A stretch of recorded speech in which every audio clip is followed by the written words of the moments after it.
Now we have one more run for you today in the world of Pokemon. That is the Pokemon trading card game on hard mode, featuring the legendary Super Mario 64 relay runner Tornite and their commentator Pinecone. How are the two of you doing today? Wave, Pika. Wave. We are doing excellent. Thank you so much for the wonderful introduction. As eloquently mentioned, I am, the greatest red coin at TikTok clock star getter of all time. No, don't fact check me. Don't fact check me, crowd. But yes, hello, welcome. I'm Tornite.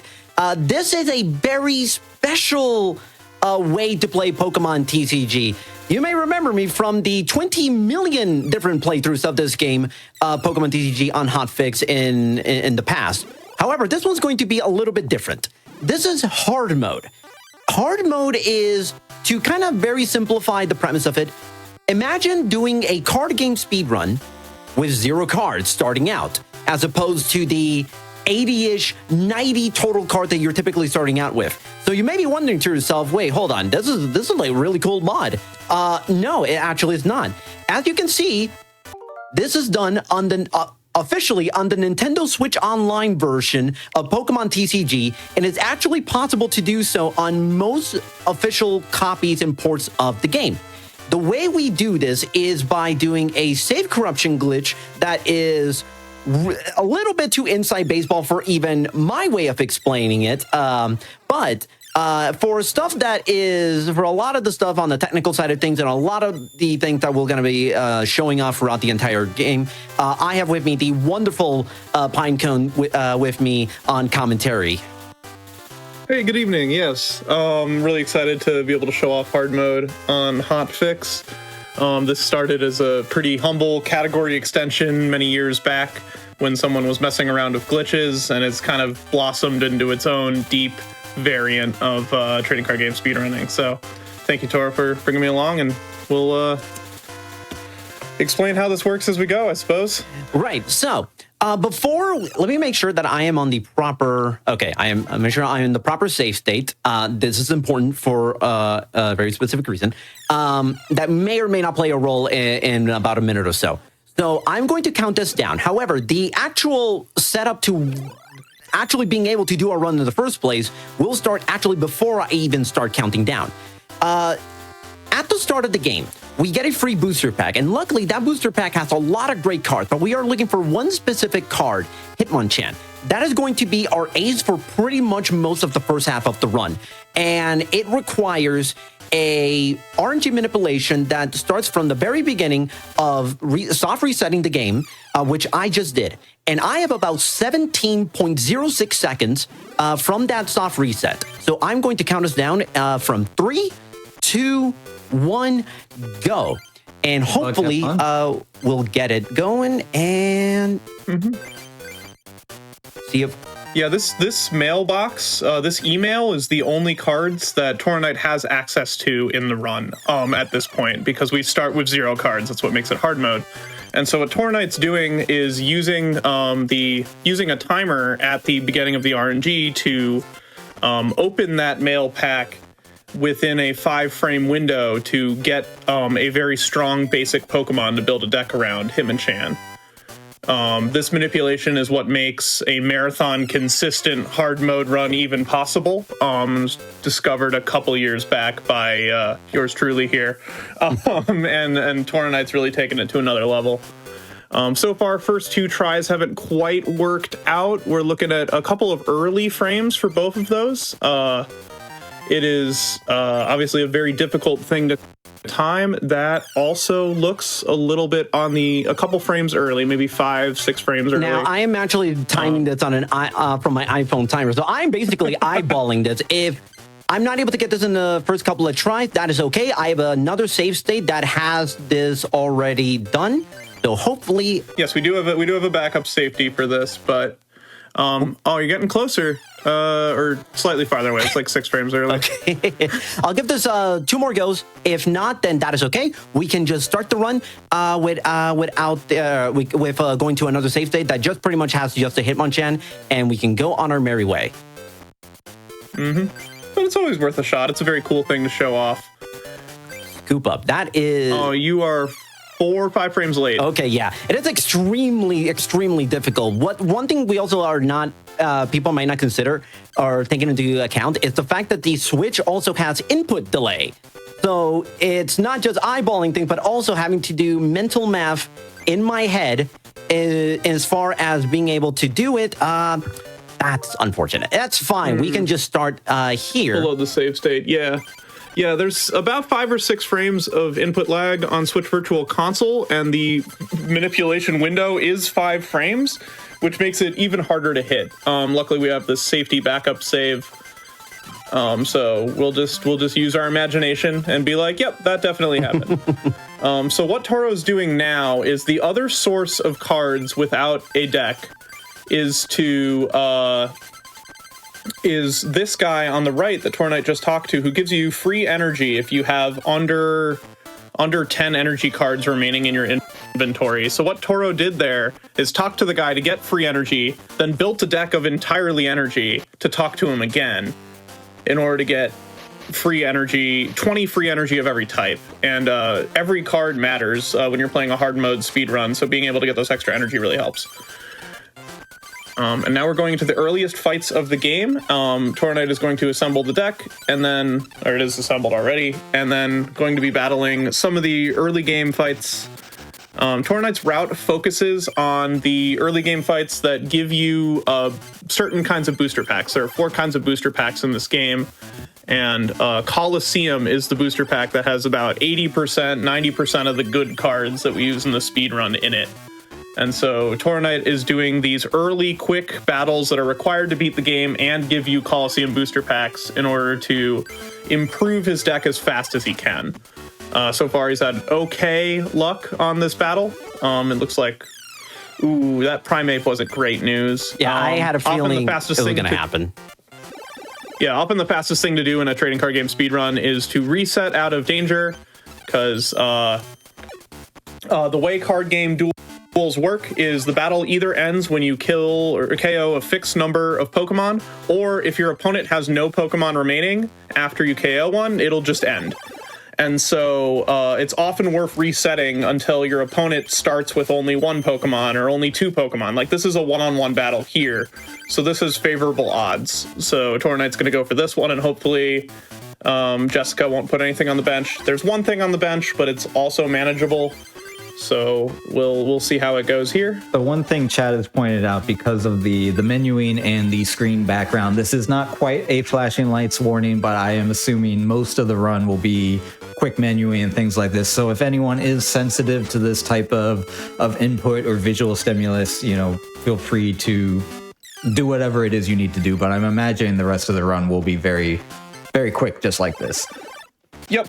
Yeah, the menuing in a trading card game is extremely fast, and it can be, for some people that are sensitive to such things, it's a bit, it can be a bit much. Unfortunately, yeah, we've been getting... Tornite has not had the best luck against Jessica here. Yeah, we've been getting rickrolled left and right. Hopefully now this means... Oh, perfect. Ooh. Luckily, this is a turn 1 win. The opponent has no time to even play other Pokemon, which is ideal. Hopefully we get that more often in the run. But that's a great start, other than... Now, with such quick menuing and so much going on, for anyone that hasn't, had experience either in real life or through the game of playing the trading card game, what are we kind of looking at here? How do the mechanics of the game work? What are we trying to accomplish? That kind of thing. Yeah. So the trading card game, we're basically mimicking the structure of a mainline Pokemon game, and that there are 8 gyms and you do battles against trainers, except instead you're playing the actual mechanics of the physical card game, where you have a deck of 60 cards that has energy cards to power up your Pokemon, basic Pokemon and evolution cards that you play to be the Pokemon, and then what are called trainer cards, which are little assisting items that help you, similar to potions and Pokeballs in a game, similar to items.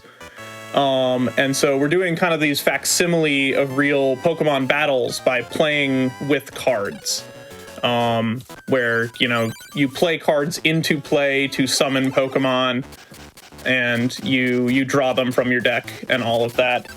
So all of this really quick menuing is playing these real life Pokemon trading card game battles by more or less the official rules against computer controlled opponents. And so we're trying to basically complete as many card games as quickly as we can, as fast as we can.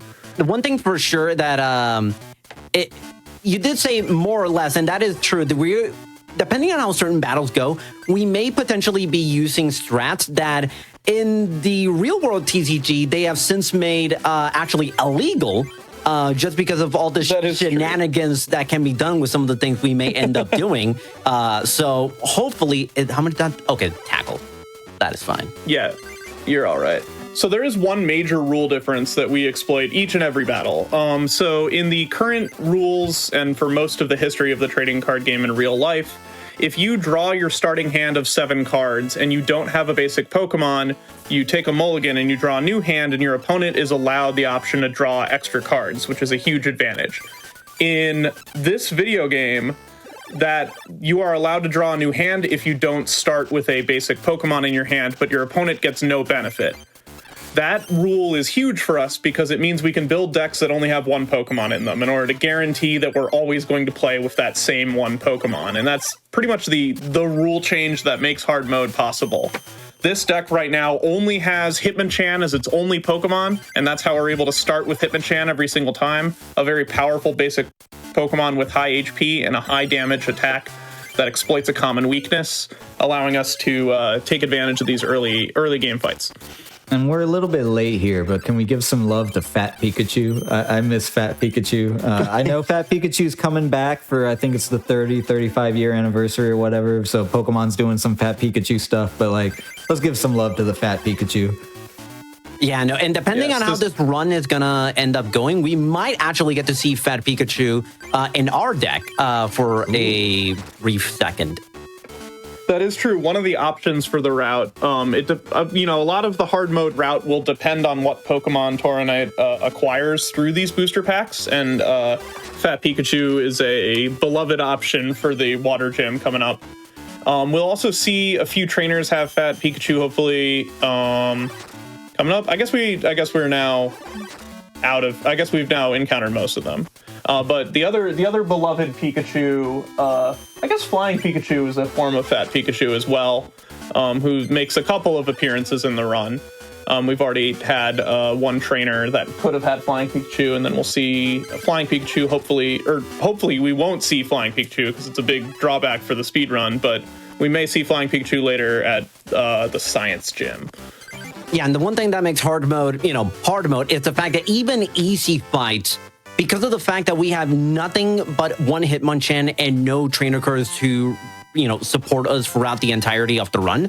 Electabuzz. Electabuzz is there. That is... Unfortunately, that means that our deck won't have Fat Pikachu in it later. Yeah. Because Electabuzz is another powerful 70 HP basic Pokemon similar to Hitmonchan, but electric type. Yeah, and or lightning in this game. Yeah, and the hope, and honestly, I actually would not have minded Fat Pikachu because earlier I drew into a. Ooh, do I want to? You know what? Let's play this out. Let's play this one out. You're going first. You got a chance, yeah. I also got as a booster pack reward the one specific Raichu. There are 2 Raichus in this game. One of them is the one that we want, and it's one that can do as much as 60 damage with Thunder, and also have the potential to be immune to all damage and status effects with Agility, which, by the way, that's one of my favorite tropes of Pokemon TCG. It's just moves that aren't that good in the regular RPG just get like massively buffed for the purposes of the trading card.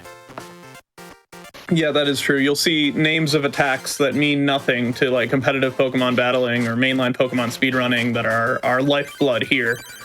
And you'll also see attack names that are simply made up and have no analog in the video game as well. Yeah, I mean, if you notice, Hitmonchan, his attack that only does 20 damage with 1 energy, it's just called Jab. It's like the most simple punch in all of boxing. That's been our main damage dealer for most of this run so far. Mm-hmm. Yeah, Hitmonchan's Jab, back when the base fossil original Pokemon card game, metagame in real life, Hitmonchan's Jab was one of the most powerful attacks just because of how much damage it can do with only one energy on turn one, which is exactly the kind of thing we're looking for in a speed run where we want to win as fast as possible. So a very unassuming attack name has a lot of consequences in here. Well, if anyone was watching the Pokemon Legends ZA run earlier, we did a whole lot of boxing there too. So that definitely, between the Pikachu and the punches, which, you know, another P word, we definitely have our theme for the night. By the way, shout outs to all the runners from today's episode. I was watching those runs very, very carefully, and they were a lot of fun. Oh, okay. Oh, this is actually really fun. So this Porygon has made... Oh, wait, no, it's conversion 2. Is it going to do the... Oh, no, it's wait. conversion 2, yeah. Okay, yeah. It did a very bizarre thing that you can only see in this one particular instance. So Porygon normally is weak to fighting. Conversion 2 naturally changes Porygon's resistance. However, it has decided it is going to make itself also resistant to fighting. So it became both resistant and weak to fighting at the same time. And you may be wondering yourself, wait, how does that work? Well, the programmers actually thought of something about it. And what they did is there's a little bit of a formula in play when this happens. What it does base damage times 2 for weakness minus 30 for resistances. So 40 times 2 minus 30 is 50. And who said you can't learn anything in speedrunning? Yeah, you do need to do some mental math. Yeah, weakness and resistance will be pretty important throughout the run. For those not familiar with the card game, it's similar, but not exactly the same as the video game. Pokemon have up to 1 weakness and up to 1 resistance. If a Pokemon has weakness to like a defending Pokemon has weakness to your attacker's type, then it will take double damage from all your attacks. Fighting is the most common weakness in the trading card game, which is part of why Hitmonchan is so powerful. Resistance is a flat minus 30 damage, no matter how much damage you are doing. Resistance, ironically, fighting is also the most common resistance in the Pokemon trading card game. And so I guess Psychic is up there too. But these will both of these mechanics have like huge effects on the deck construction choices that we make throughout this speed run. We'll be trying to exploit weakness anywhere we can. That Squirtle artwork is fantastic, by the way. Just like fully arms, legs out. I'm here. Yeah, shout out out there vibing, absolutely. Shout out to the sprite work in this game. It is just the art, the sprite work, the music is just absolutely fantastic. Yeah, taking the excellent art from the real world card game and translating it into beautiful pixel art on the monochrome, or not monochrome, but the color Game Boy screen is quite impressive. All right, so up next is a particularly challenging early game fight, Amanda. Unlike the other fights, Amanda only requires you to KO 3 Pokemon, which is the only good thing about this fight. The bad news is that Amanda is one of the few trainers in the game that has many Pokemon that cover each other's weaknesses with resistances. Amanda has a lot of Scyther, which is a free retreat Pokemon that resists fighting. And that fighting resistance is bad news for us, but also has some strong water types that resist fire, which is Scyther's weakness. And then finally, Amanda has a bunch of cards that add more basics or faux basic Pokemon to the bench, making this battle often drag out for a long time. So what we do is we splash in a Charmander to take care of Scyther. And in this case, we didn't encounter anything else. So we got very lucky. That was actually a super fast Amanda, but normally a very scary fight. But, you know, luck's on our side of that one. Yeah, the outside from the little bit of early game shenanigans, as is with a lot of Pokemon TCG runs. We've actually kind of now settled in, and this run's actually off to a pretty solid start. We didn't make mention of this, but a couple of fights ago, I breathed a massive sigh of relief because we got our win condition for the end game. We did get a Dugtrio, which is going to be our ace for the entirety of the... Oh, no, not the entirety, but almost the entirety of the end game. Yes. Yeah. So in a conventional speedrun of trading card game, we can count on the cards that are included in the starter deck when designing our route. We can be like, well, we're going to start with at least one Dugtrio, so we can use Dugtrio at the end of the game. But here we don't have that luxury, so we really need to be paying close attention to what Pokemon we get from these booster packs from battling these early trainers. In order to, and if we don't get what we need to improvise. Fortunately, Toro's been getting a wide variety of useful Pokemon. Scyther here, for example, is what he's using against Gene, which is pretty much, oh wow, you blink and you miss it. That was a super fast fight. I didn't have any time to explain gym leader mechanics, so I'll have to do that for the next one. We got 7 more chances to do that. That is true, yeah. But, so the early fights we were doing were to collect cards and to unlock all of the gym leader fights, which we need to beat the 8 gym leaders, or they're called club masters, but we know they're gym leaders. And then once we beat them, we fight the equivalent of the Elite Four in this game, which are called grandmasters. Unlike these early game fights, which are, only have up to 4 Pokemon KO'd needed to win, the gym leaders require up to 6, and the gym leaders actually cheat. They will rig their shuffled decks to guarantee they start with 2 basic Pokemon, and they guarantee that they'll have 2 more basic Pokemon in the top 5 cards of their deck as well. So gym leader battles are significantly harder just on that. In addition, the decks tend to be better constructed, and so that's where the real fast decision making and skill comes in, especially since Tornite is going in with somewhat unknown decks that have varying quantities of cards, and we'll need to maybe improvise how to handle certain situations. Yeah. So right now, Toro Knight is fighting a one more stray battle, Joseph, who unlocks another gym leader, and then gonna go to the water gym with Electabuzz. 70 HP basic Pokemon as well, lets you take early game attacks, and then can do up to 40 damage with only 2 energy, which with all the lightning weak Pokemon in the next segment is huge. Now we're seeing a lot of coin flips, which, are obvious RNG points. How much does it matter what coin we get? Because I'm seeing plus 10 damage or something to your... Yes. The menu's going so fast, but can you explain the coin flips and how important it is to the run? Sure. Yeah, for this Pokemon Electabuzz, heads, for the 2 energy attack, heads will boost the base 30 damage up to 40. Tails will keep it at 30, but do 10 damage back to Electabuzz. You can see damage represented with the black dots. And so you have to be careful that you hopefully don't get too many tails. And also, in general, you want to use attacks with coin flips as little as you can. With Electabuzz, it's unavoidable. But coin flips take about 1.5 seconds each, and that really adds up over the run. There will be times, especially in the water gym, where favorable coin flips may need to be forced. At which point we'll show off in real time some RNG manipulation. We'll explain those RNG mechanics as they come up, just because that would eat all of our time. But going into here, we have the pre-gym leader battle against Joshua. He has the second most basic Pokemon in his deck of anyone in the game, and so this tends to be a long, drawn-out fight. So far, while Josh has a lot of Pokemon, none of them are especially threatening, so this is a relatively safe fight. But it looks like that getting Tails is a concern.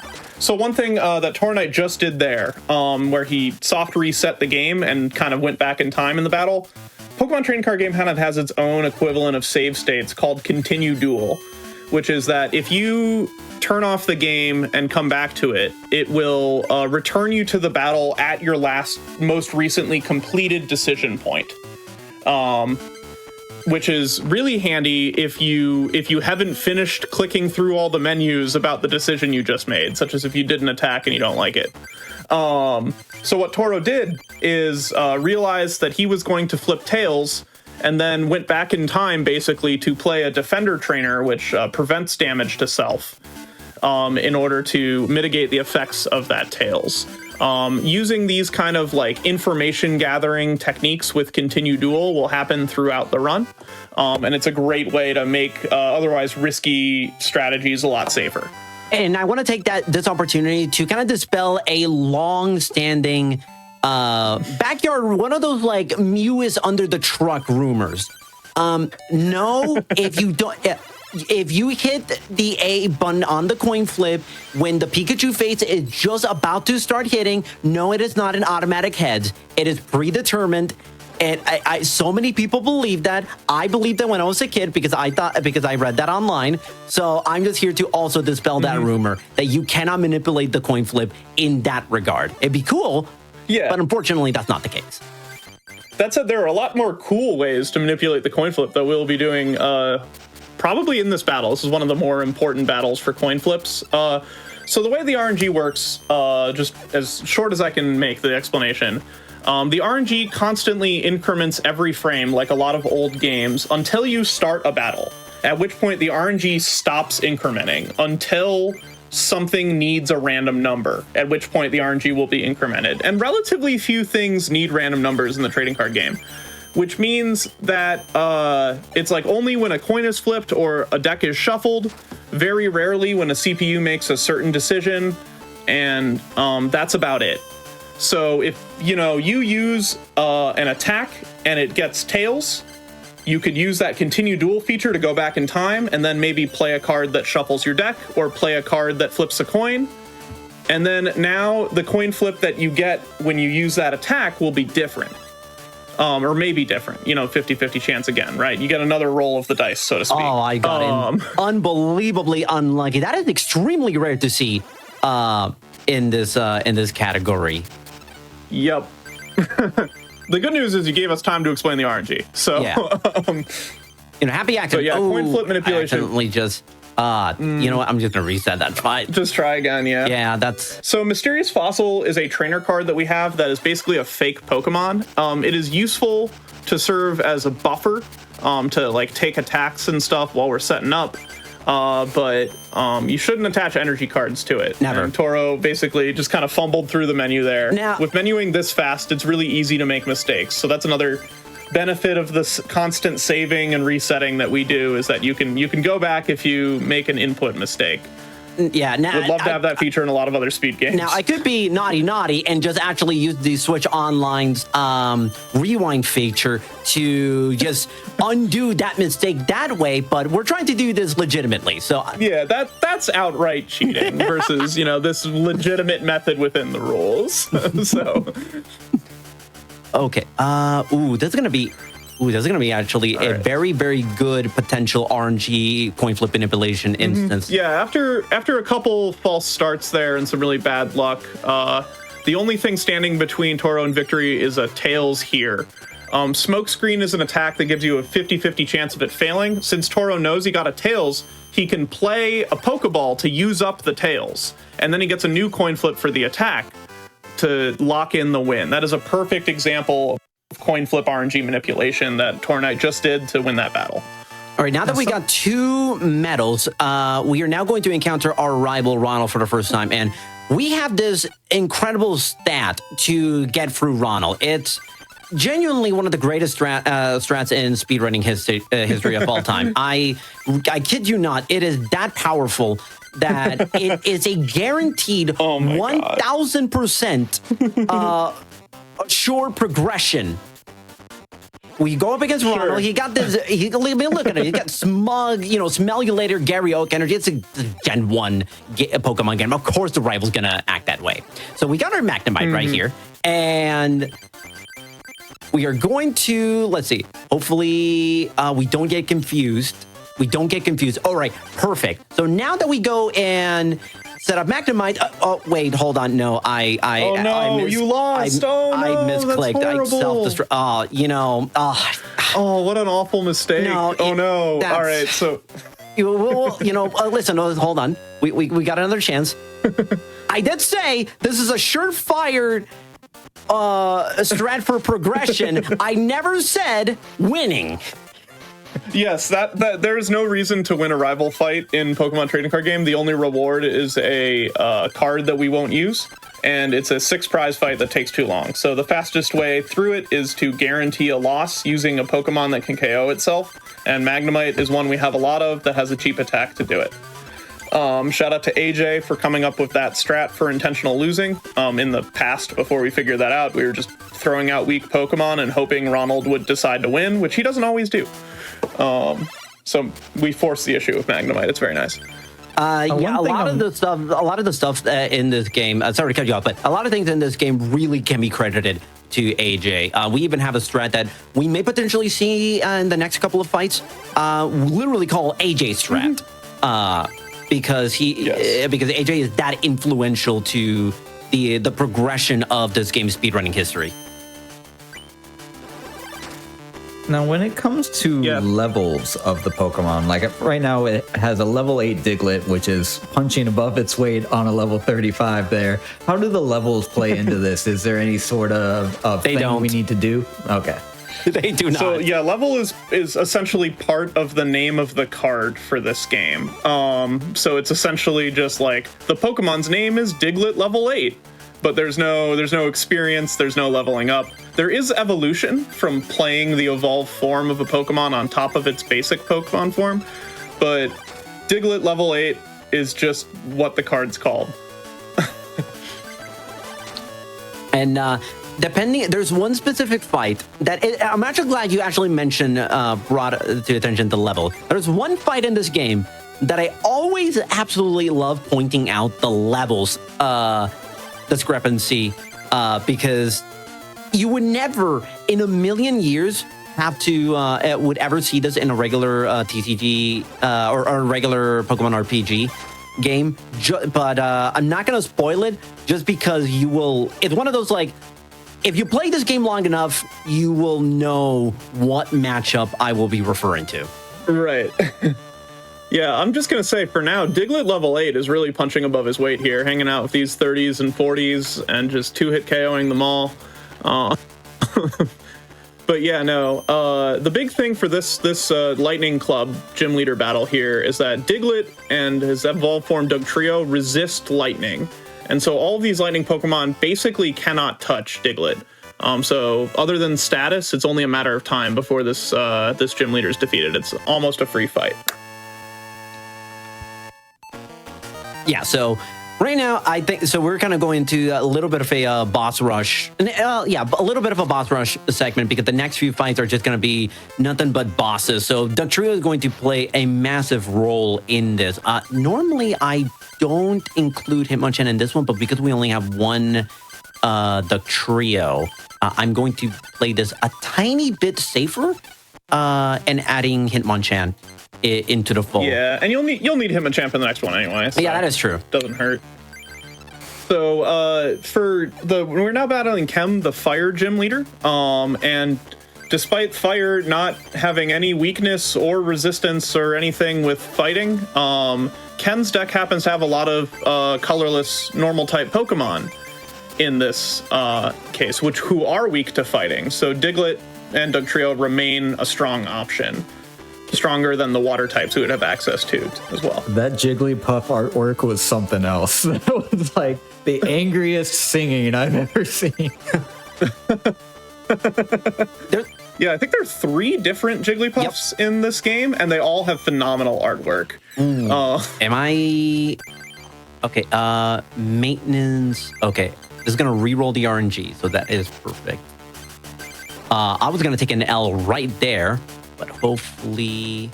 Yeah, hopefully you get a Tails here, because that maintenance does shuffle your deck. There we go. Nice. Yeah, so heads would have made Tauros's 20 damage attack do 10 more, which would have KO'd right as Toro was about to win the fight. So being able to see if you can save it saves a lot more time versus just restarting. Boy, that Hitmonchan sure came in handy for this one. So the vibes of the Hitmonchan being in the deck gave you the luck you needed. You know, when you're right, you're right. So we do have some people in chat just now joining us partway through the run. Do we want to take an opportunity to explain hard mode again? Oh, sure. Absolutely. Pinecone, floor is yours, as we're about to deal with maybe the most annoying annoying boss fight pre-Pokemon Dome. Yes. So hard mode is a category extension of the normal any percent glitchless speedrun for Pokemon trading card game, where a save corruption glitch is used so that you start the game with no cards, which makes it very hard to play a card game. How Tornite has been doing this, instead of having the dependable 90 cards that we know we start with, Tornite has been gathering cards anywhere he can, from winning battles, from a mailbox, from a guy giving him free energy cards, and basically kind of ad-libbing the decks that he will be using to complete the trading card game run here. It's hard mode because you literally are routing on the fly as you play it. It's a lot more like a roguelike than a speedrun at that point. And Toro is one of the best to do it. Yeah, I think I could be wrong. I might be one of 3 people ever to have gotten a sub-hour PB in this category. That is true. I mean, yeah, one of the best to do it in a niche Pokemon game is maybe more limited. But you know, there are almost dozens of us. But yeah, in any case, Toro's fighting the Psychic Club here. It's funny to hear it described as a roguelike because people who have been with us for a while might remember our older theme, which was Souls-like roguelikes and Metroidvanias. So any opportunity to get something described as a roguelike is always welcome. All right, cool. We got a free win. Yeah, no, the random elements, I mean, there's not literal permadeath, but in a speedrun you might as well have it. And then, you know, having to adapt on the fly to what you get is, you know, brings up memories of like Slay the Spire, Balatro, other roguelike card games kind of things, you know. All right, so we got our 5th medal, or badge, however you want to call it. It's time to see if the intended Magnemite strat that was always there from the very beginning and not accidentally click self-destruct is going to work this time. I have a feeling that we're going to get through Ronald pretty easily. It's a hunch. I know it's hard mode, but I just have a hunch. All right, all you got to do is not click the lose button. We'll see what happens. You know, no promises.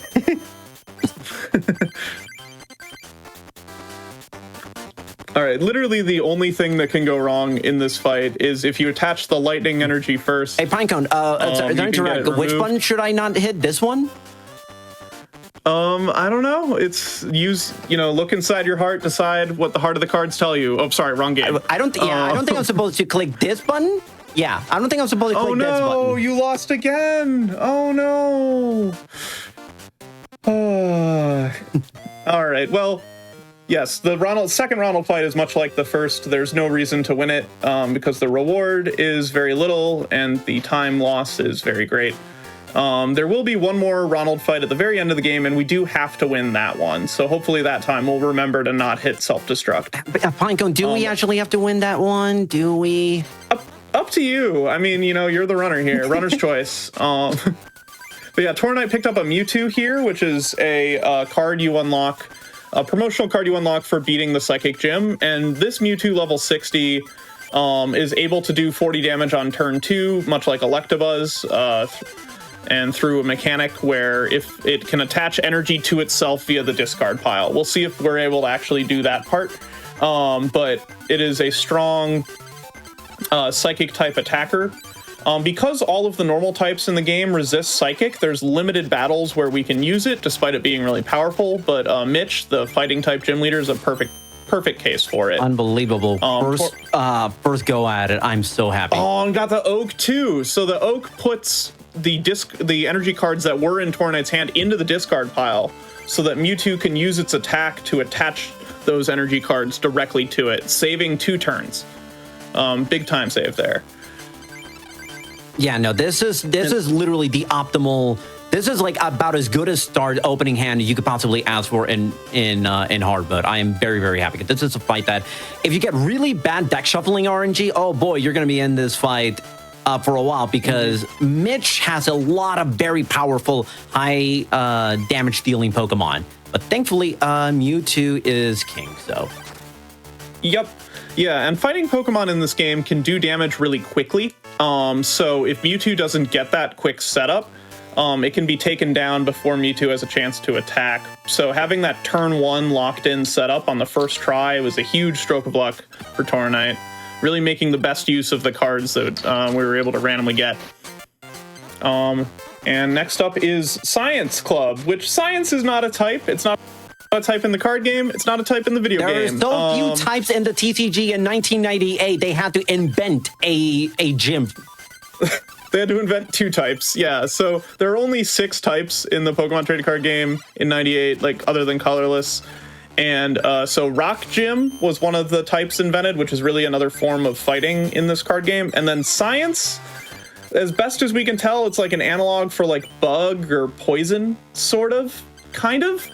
But yeah, all the Pokemon in Rick's deck are also weak to Psychic. So in addition to Mewtwo, a more reliable strategy for Rick is to use Abra and Kadabra. And that's because Kadabra does slightly more damage and can evolve, and the evolution process can cure status moves that sometimes hinder Abra. All right, this is, by the way, you were mentioning levels earlier. Notice the level in that Mewtwo. Notice the level in this Abra. Have you noticed that it is actually, that if you were to play this in the card game, this literally cannot happen. Abra does not know any moves other than teleport at this point in time in the franchise. Yep. Yeah, but the magic of trading card games, a tiny level 10 Abra can beat literally the most powerful Pokemon in the game in just a couple of turns. And with the artwork, the Abra is just like sitting under the tree having a picnic too. Like, this is nothing to me. I just punch Mewtwo in the face like whatever I want. I'm not even gonna stand up for it. Yeah, we love chill, low effort Abra. Kadabra is significantly more hardcore in the art here. Very, very focused and determined. And just like that, the Rick battle is also done. Yeah, actually, shout out to Pinecone for actually inspiring me to use this strategy. Typically, I would just only go for Abracadabra. However, seeing Pinecone over the past year using a hybrid Kadabra Mewtwo strategy for this fight and the next one we're about to do actually kind of makes this portion of the run a tiny bit more consistent, believe it or not.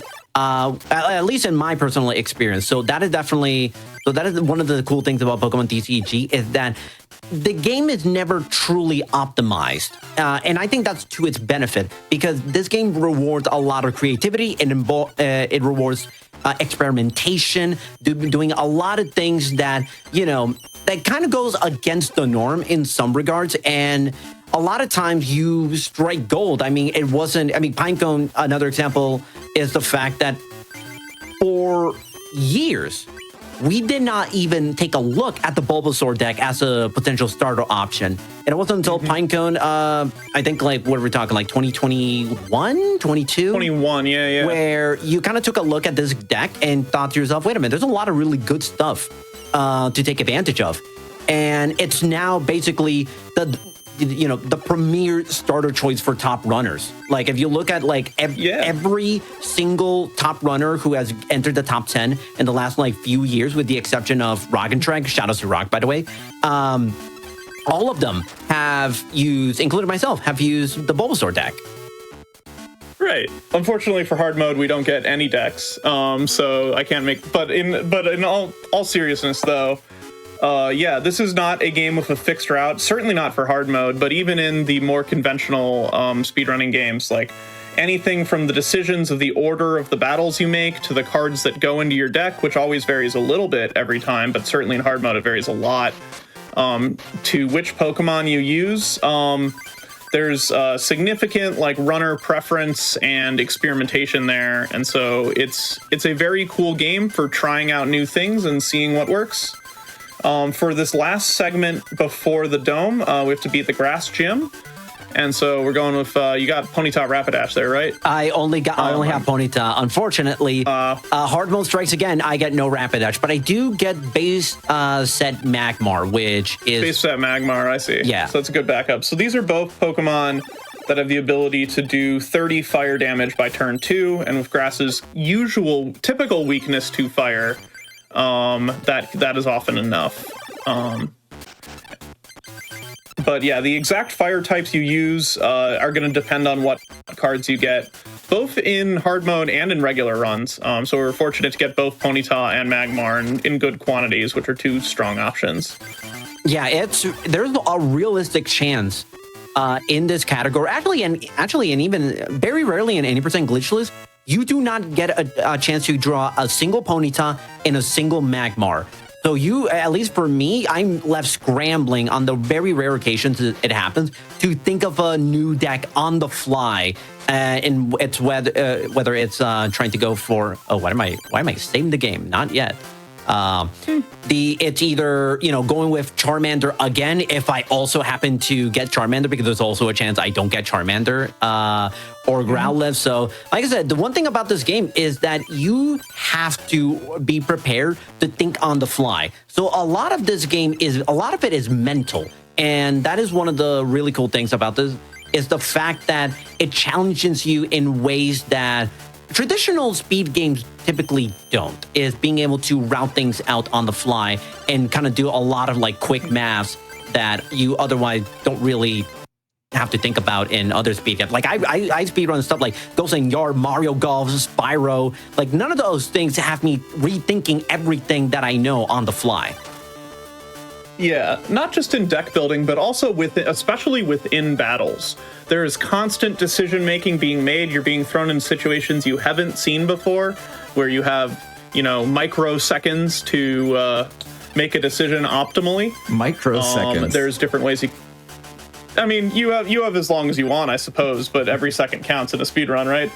But in any case, so being able to deal with things like this status here, how's Toro going to get out of this one? Is Toro going to try to manipulate the battle beforehand? Is Toro going to... we're going to have to see. I actually don't know. Wait, I'm trying to remember. Yeah, this is one of those things where we're like, okay, this is where I'm thinking on the fly. Poison, okay, 1998. I can't think modern TCG. Gotta think 1998 rules. I can escape. Poison's just 10 damage here. I can escape the damage, escape the poison, and just have this fossil be the sacrificial lamb. This is where Mysterious Fossil really comes in handy, because it doesn't count as a basic for starting the battle. Like, you still have to draw a Ponyta, but it does count as a basic for giving you something that you can retreat into. And if you retreat in 1999 Pokemon, it cures status. So it's a great way to get rid of the poison and to lock in the guaranteed W for the Nikki fight here. All right, so now we are actually only 5 fights away from beating the game. And you would think to yourself, man, Turknight's really, really underestimated. Oh, trust me, I'm going to need... I don't know how much time. I don't know what the timer is right now. There's a chance I might need... pretty good, I'd say. I'm going to need every second of it. So first of all, I'm going to enter here, see that there's Grandmasters, a deck, a table, and everything. Run away like a little baby, open my mail and see what bills I have to pay. Right. So going back to the very beginning of the run, when we had absolutely no cards, our only source of cards was an email. However that works. The game actually sends you emails as you challenge each of the gym leaders in order to help give you good cards and advice. But we haven't been checking them because we haven't needed to. But now going into the Pokemon Dome, we want as much reliability as possible. We want to buff our card count as much as possible. So we're just really quickly opening all these free booster packs we get in the mail. Which is, maybe 30 seconds, 45-second time penalty, but ultimately the reliability is worth it. We're getting some really key trainers in the Coliseum packs. We got some, we got a potion and an oak, I think. We got a plus power, some really useful things that'll help us. That last might even come in handy. Yeah, that might be one I'm including just so I could scramble the AI here. So let's see. Yes. Time to see what I have. Oh, there's Rapidash. Cool. They nice of you to show up too late. Now you have Rapidash. Perfect. Let's see. What do I got? 2 Articunos and 3. I'm not in love with our searching ability, so I'm actually going to go with Articuno, which I am more than okay with. Yes. Yeah, there's a couple of options for this first Elite Four battle. We're battling the Grandmasters in the Pokemon Dome. Now, Courtney has a Moltres-based fire deck, so we want a water type. Articuno is, of course, the water bird, right? Now, in the game, it's an ice type, but in the trading card game, it's a water type because there is no ice, and water beats fire. So normally this would be a terrible matchup in the video game, but in the card game, it's a very good one. By the way, as we're about to kind of go through the first fight, Pinecone, I want to explain how every single member of this dome is using illegal cards that should not ever be used and have never been used in real life. That is absolutely true. So the game has some Game Boy exclusive cards in them, including the legendary Pokemon cards. These are the cards that you as a trainer are hoping to win. And they're the 3 legendary birds and then Dragonite. All 4 of these cards have an effect that happens as soon as you put them into play. Moltres, for this battle, has an effect that searches the user's deck to get more energy cards, probably the mildest of the effects for our purposes. So these illegal cards, as in they have never been printed in real life, are giving the AI a huge advantage. They have 100 HP and no weakness, so they're very hard to take down. So we'll just have to do our best here. Articuno is able to do 50 base damage with 4 energy, which is 2 at KO on these 100 HP Moltres. And then the water type advantage makes quick work of all of the other Pokemon in the battle. So far we're having pretty good luck, haven't had major issues with status or attacks. Moltres can do 70 damage at once if it successfully flips a coin and gets 3 energy, but fortunately Toro was able to KO this Moltres before that happened. Chat is shouting out the incredible music that we have going right now. Oh my god, the music, it's so good. If you ever have a free 30 minutes, 45 minutes of and just in the mood of listening to some really good old school Game Boy soundtrack, this is an excellent soundtrack to listen to. Yes. Yeah, the trading card game soundtrack, when I was trying to pick a game to first start speedrunning, one of my friends gave me the advice of pick a game whose music you could never get sick of. And I immediately thought of trading card game because every single one of these songs is a banger, but especially the Pokemon Dome music. So going into this next fight, Tornite's going to be switching to a Diglett Dugtrio deck that, if I had to guess, Tornite will be using for the rest of the run. But this next fight it's particularly useful for is the legendary Pokemon is Zapdos, and so it's a lightning deck, and Dugtrio resists lightning. Zapdos is the most problematic for us and most annoying of the legendary birds. There are 3 different kinds of Zapdos in this deck, but the legendary Zapdos with 100 HP is the biggest problem by a lot. That one that we saw is also a problem. Yeah, that's good. Yeah, that's going to be tough. So the problem with Zapdos is, unlike every other lightning type, it resists fighting. Now, Dugtrio is such a powerful Pokemon that we're able to overpower that resistance, but we need to have the Dugtrio in order to do that. And when we only have 1 in the deck, taking your chances on happening to draw the Dugtrio at a right time can be risky. Luckily, we have cards like Pokeball that'll help us search for it, and getting heads allows us to pick any Pokemon we want, like that Dugtrio, which we now have saved for later. Yeah, that Zapdos is going to be okay. All right. Oh, no. All right. Listen, we're having a fun. Actually, wait. I can try to see if we can. Let's see if we can manipulate it. Oh, yeah. The energy search will. So the thing that just happened is that Zapdos's on-play Pokemon power does 30 damage at random. Oh, no. I'm gonna keep it because I have I'm gonna keep it because I have Dugtrio. You have to evolve and not attack. Yeah. And we're not gonna get many chances to get Dugtrio. Yeah, that is fair. Oh, and it didn't even play the Zapdos now that Dugtrio's out. That's very odd. The AI does very strange things. That's actually great news because now everything's completely re-randomized. So now there's a chance that that legendary Zapdos ends up hitting his own Pokemon. Mm-hmm. So that Zapdos does 30 damage without weakness or resistance to a random Pokemon on either side of the battle. So it was very, very bad luck that it hit our Pokemon both times, even after we moved the RNG around using Energy Search. Our last case scenario was to evolve to Dugtrio so that even if the RNG hit again, we would still have 40 HP remaining. But for whatever reason, evolving to Dugtrio made the AI not play that Zapdos, at least right away. Also a clever move there, playing that Defender saved Dugtrio from the only regular attack in the deck, one of the only 2 regular attacks in the deck that can actually KO Dugtrio.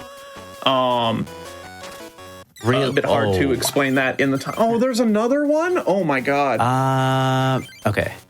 trying to think. What options? You got an item finder. Is there anything? Okay. You can play the Diglett. I'm gonna play the Diglett first. That is option 1. Yes. We'll then see. Yeah, we'll see what happens here. Perfect. All right, there we go. Perfect. All right. So very deep RNG fun facts. Zapdos first rolls the RNG to decide which side of the field to attack with that power, and then it picks a position on the field. First it's so once it hits your side, it's guaranteed to hit something on your side with that RNG value, but you can put things on the bench to decrease the chances of your active Pokemon being the one that's KO'd. So we played a sacrificial Diglett there to make sure our champion Dugtrio stays alive. A very quick on your feet thinking that allows us to save this battle. Could have been a several minute time loss if it weren't for that.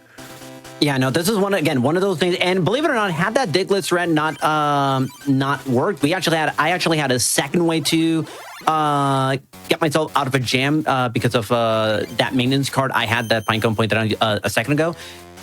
This is okay. So let me lay it all out. This is the hardest fight in the game.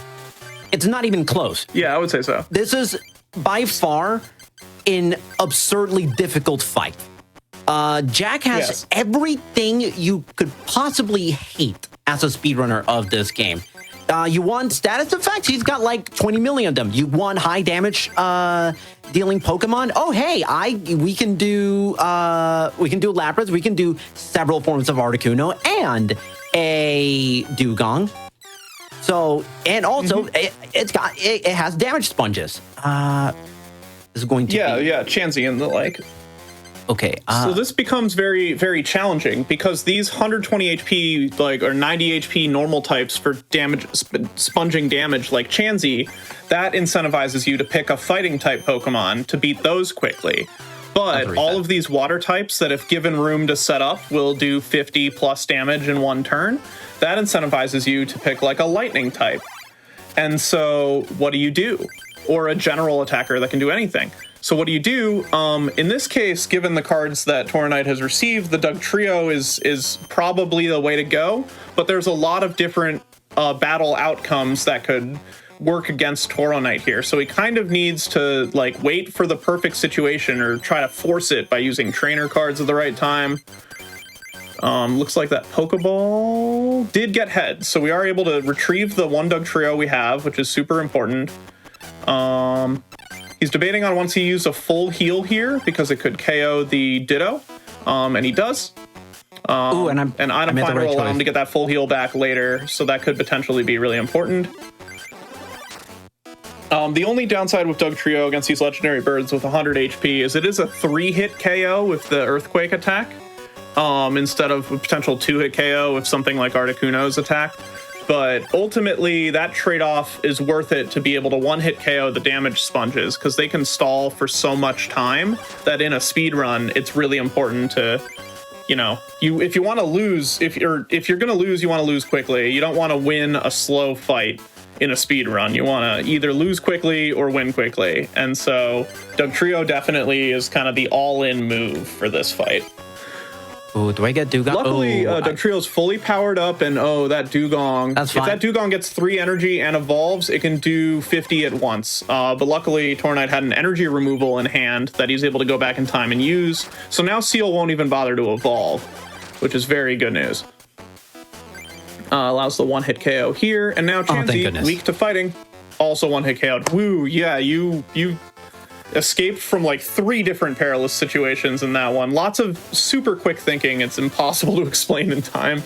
Now we get a bit of a breather in the Pokemon Dome. Rod is definitely the easiest of the 4, and the main reason for that is that Rod's Pokemon are very powerful, but they all require evolving.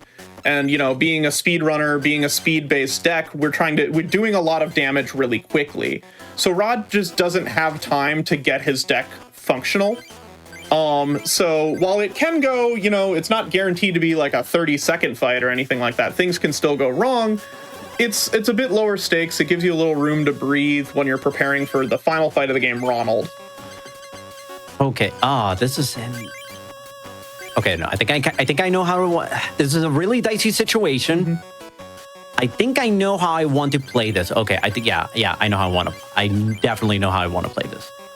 Oh, actually, this actually works out perfectly. Yeah, I think you're all right now.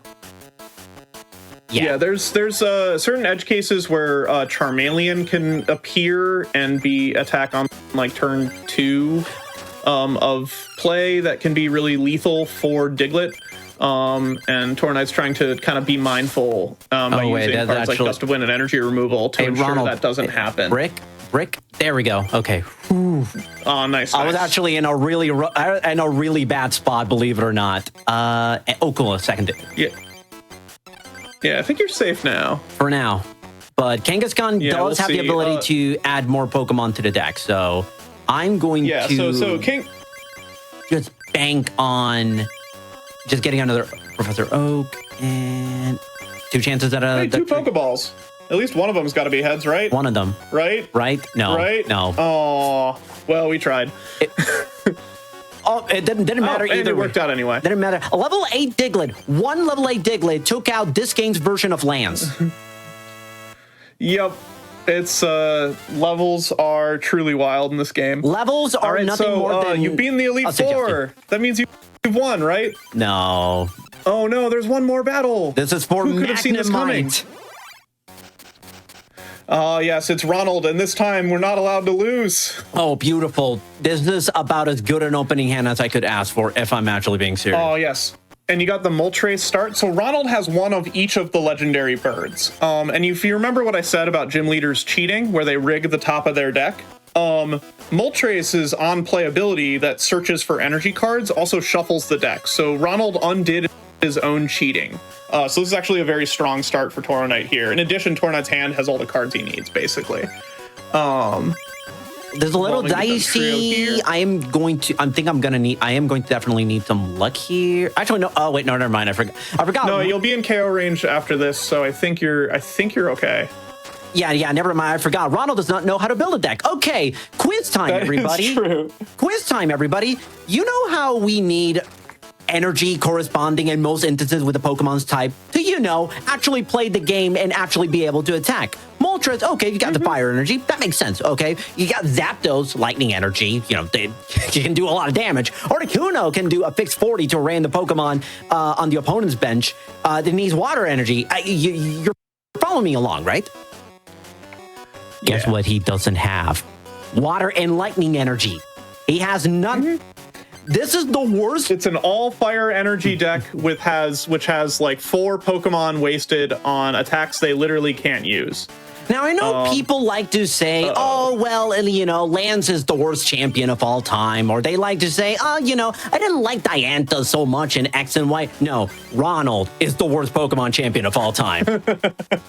In fact, so much so that we spent this entire explanation kind of talking down just ripping on him that we and just then won, easily beating him. That we just won. Hey! So time is going to come up in about 35 seconds. Yep, yeah, I gotta skip through a few cutscenes, but that is the last battle of the game. You've been presented with the legendary Pokemon cards, and after a quick cutscene to receive these legendary Pokemon cards, once the screen flashes to white from the overworld, that will be time. Coming up in about 15 seconds. It's even better that that's the final boss doesn't know how to make a Pokemon deck. Yeah, no, because why not? Because why not? Time is coming up in 3, 2, 1. Time. GG's. Oh my God, was that? What was the time on that one? Stream will catch up in a little bit, but somewhere around just over an hour. Wow, that is for hard mode. That is a phenomenal run. Phenomenal run. Most runs, like your average hard mode run, can go anywhere from like high 10x to all the way to an hour 20 if you're not careful or if you're not experienced in this category. Thankfully, I have. By the way, this is kind of like a little bit of a historic run. This is the fastest hard mode run in a marathon setting ever. That is true, but it's also the second one. No, it's actually the third one. It's actually the third one. Oh, really? I actually did one 2 years ago. Did not go super well. The last time I did it was last October. And obviously, so we have a little bit of time. I actually want to kind of share a little bit of the story of how we actually got to this point.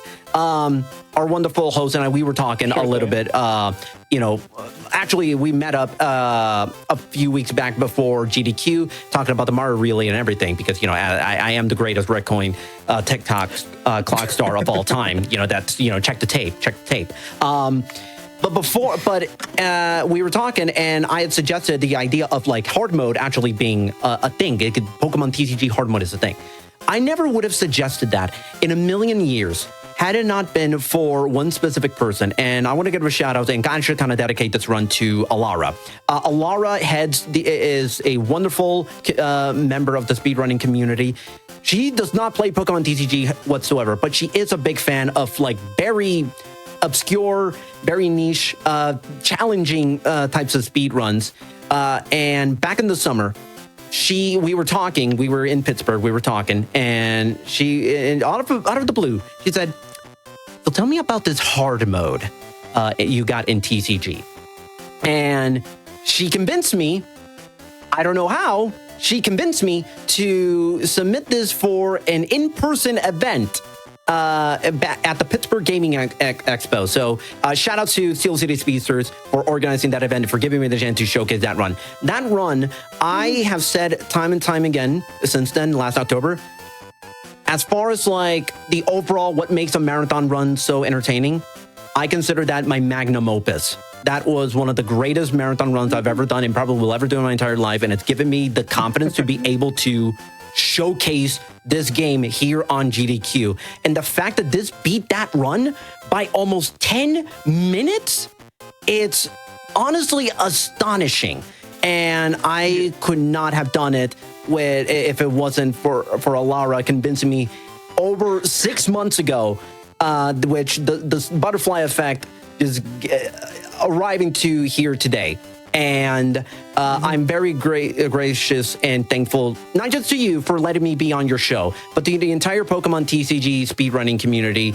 It was the first game I ever learned how to speedrun. It was what got me hooked into speedrunning in the first place. I tried learning other games, but it was this game that gave me the opportunity to do a lot of really cool things in Pokemon TCG and speedrunning in general.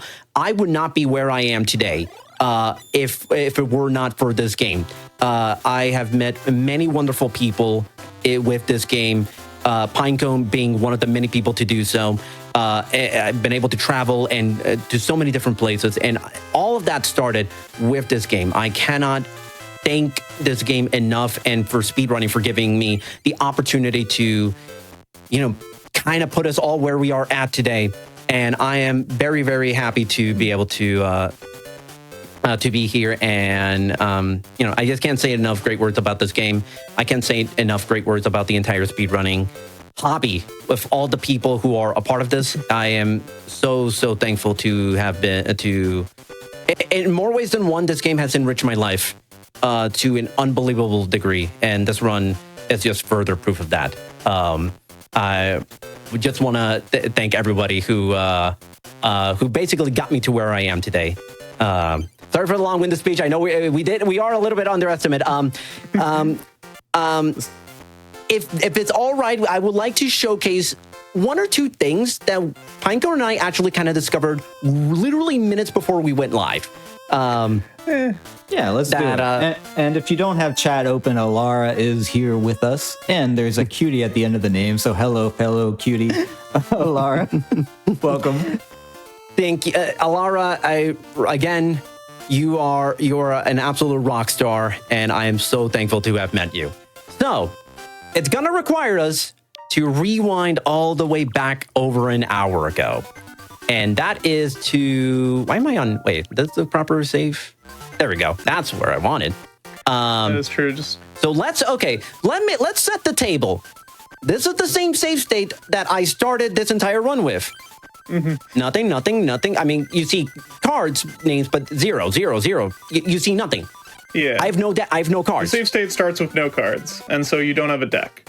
So, or you shouldn't have a deck, right? I shouldn't have a deck. I really shouldn't. Now, let me show you what is supposed to happen when we actually start a duel. what is supposed to happen is we actually are supposed to be shuffling infinitely. Because you have nothing to shuffle, so the game just kind of soft locks, right? But it looks like we found a new glitch, and we're gonna have to figure out what this means in a little bit. Yeah, Save Corruption glitch has more ways than one. We have also, hey, brand new Pokemon card named after Tora. It's just been invented on the spot right now. Listen, I'm just saying, Nintendo kind of looked at that red coin at TikTok clock, saw that I run this game, saw this absolute banger of a run, getting an hour, 15 minutes underestimate, and they did a live patch of the game. By the way, again, let me point out, this is completely legitimate. This is not a modded Switch in no way, shape, or form. I'm in the game. I'm in the game, everybody. So let's kind of see. I'm both simultaneously a trainer card and an energy card at the same time. This is a very weird glitch. Lots of strange things happen in Pokemon trading card game at the memory level. This is a game that does have an ace glitch. It has save corruptions, which is how we enabled this run. And one of the other quirks is that if the game doesn't know what a card should be, it just decides it's a grass energy. So we normally see that if a trainer card fails, but in this case, we're seeing it when there's a new card being invented. I forgot to mention. Okay, are we gonna get the glitch? Yeah. Look at this. Look at the text that is being put out. Look at the text. Attach. Somebody that reads Japanese, please tell me what it actually is attaching to Krabby. It looks like it's one letter over and over again. Yeah, one over and over again. It's attaching or something. So we are going stuff. We'll have to take a look for it. So we are going to end this officially with showing off, normally in marathon settings, and I've done this at GDQ Hotfix appearances in the past. Hard mode starts the game past the tutorial. So typically I didn't get a chance to show this off earlier, but it is one of my favorite things, one of the coolest things you can do. If you're ever stuck in a battle, all you got to do is just press select, down A, and by pressing B and then A and down at the same time, you automatically win the duel and you can just go on your merry way. You can literally do this for any fight in the entire game and you can beat the game. This is how you beat the game in like 15, 20 minutes. Yeah, the reason that these runs are quote-unquote glitchless, even though they start with a glitch, is because there is a glitch to simply win the battle. And so being able to press a certain button command on a certain screen to cause two things to happen at once causes this little dual escape crash, which the crash results in going back to the overworld, and the game is just like, you won. So a fun little thing to show off when we get a minute like this. But yeah. I think Pokemon TCG speedrunning is going to have a very interesting 2026. So if you are ever curious about wanting to learn this game, we are always welcoming of new people. We have our own Discord server for that. If you go to speedrun.com and you click on the game, we have a little button that'll take you to our Discord server. We are always welcome for people joining in. And just real quick shout out, if you like what you see, I not only run this game, I run a bunch of different games like I said earlier. I'm in the middle of a challenge stream series where I am beating this game with decks that I have discovered through magazine scans and game guides from 25 years ago, and I'm going to try and beat the game with every single one of them. So far, 2 decks down, both of them actually were successful, to my surprise. All right. I've heard of something similar done with Dark Souls using like IGN and GameFAQs guides, so like that's certainly an interesting dynamic. All right, I know we've been doing shout outs for like 15 minutes now. Any last words before we head out? You're all awesome, and thank you so much for watching. You're all beautiful people. Oh, well, that's very sweet. Yeah, thank you for having us and hosting the trading card game. Tora Knight's been a great member of the community and representative public face for this game. As mentioned, feel free to reach out on the Discord if you have any if anyone has any interest in running the game. Check out either of our streams if you want to see speedrunners run the game in a non-marathon setting. And otherwise, yeah, thanks everybody.